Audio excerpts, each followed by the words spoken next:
The Constitution does not have a job description for federal judges as it does for the President or members of Congress.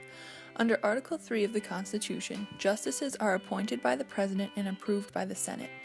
These justices are appointed for life as long as they exhibit good behavior, and the only way for them to be removed from their position is through an impeachment process. Since there are no official qualifications to become a judge, it is a process that is quite controversial.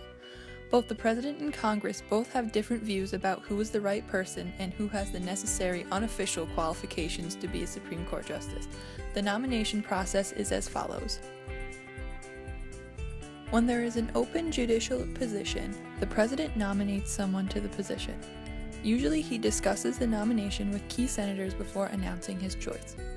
Some factors that the President needs to consider before committing to a nominee is their political party affiliation, their political ideologies, their acceptability to the Senate, their judicial experience, and the litmus test, which is a series of questions that the nominee is asked to determine whether or not they should continue the nomination process for that specific candidate. Though many deny their use, litmus tests are used to test one's ideology. Questions may be asked regarding certain controversial rights, such as abortion. President Obama claims that he does not use litmus tests and has not in any of his judicial appointments. The President can also take into account advice from the Department of Justice, Congress, and other sitting justices. All of these factors must be considered when making a decision for nomination, since this justice will serve for life and far beyond the President's term of office. It has to be a justice that will affect the coming generations in a positive way. Next, the nomination is sent to the Senate Judiciary Committee. The Judiciary Committee collects information about the nominee, including a background check by the FBI, and reviews the nominee's record and qualifications. The Judiciary Committee then holds a hearing on the nominee. Witnesses speak both in favor and against the nomination. Senators ask questions of the nominee.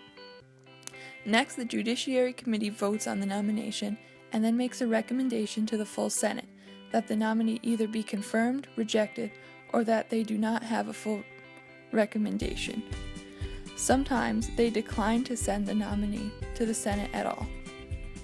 Then the full Senate debates the nomination. A vote of 3/5 of the Senate, or 60 senators, is required to end the debate. This is called a cloture vote. If enough senators wish to delay a vote on a nominee, they can filibuster by not voting to end the debate. When the debate ends, the Senate votes on the nomination. Confirmation requires a simple majority of the senators present and voting. This process can take an average of 13 months. The shortest vacancy lasted about 6 months, and the longest vacancy lasted about 38 months. Almost all this time is used by the President nomination process and the Senate confirmation process. One thing that can increase the judicial nomination process is scandal.